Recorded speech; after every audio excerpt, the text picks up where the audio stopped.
Hello, আসসালামু আলাইকুম। কেমন আছেন সবাই? আল্লাহর রহমতে আমি ভালো আছি।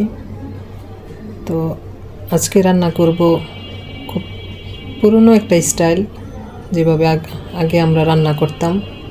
সেই শুরুর দিকে ব্রয়লার মুরগিটা যখন আমাদের দেশে আসছিল, সেই সময় যেভাবে রান্না করেছি সেইভাবে আজকে রান্না করে দেখাবো।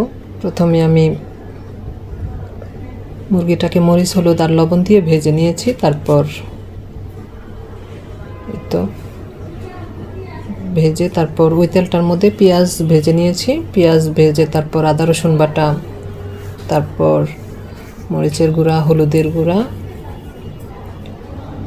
তারপর ধনিয়ার গুঁড়া,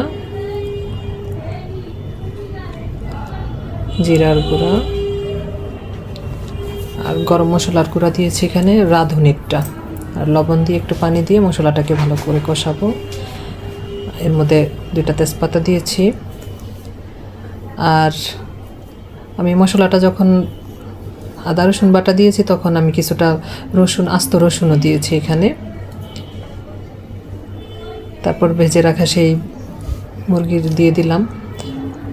চাইলে অনেকে মুরগিটাকে আরও ভেজে নিতে পারেন।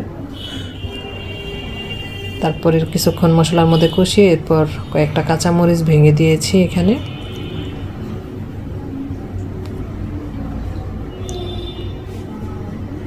ব্রয়লার মুরগিটা এক সময় ভাজা ছাড়া চিন্তাও করতে পারতাম না। সেই 95-96 সালের কথা বলতেছি আমি। ওই সময় আমাদের দেশে ব্রয়লার মুরগিটা আসে, তখন তো অনেকেই খেতে পারতো না। আমাদেরও অভ্যাস করে নিতে অনেক সময় লাগে। মুরগিটা নরম হওয়াতে ভেজে রান্না করতো, আবার গন্ধ লাগতো বিদায় আস্ত রসুনও দেওয়া হইতো বা রসুনের বেশি অংশ দেওয়া হইতো। এই তো আমার রান্নাটা এর মধ্যে কমপ্লিট হয়ে গেল। Final look. ঝাল ঝাল করে রান্না করেছি।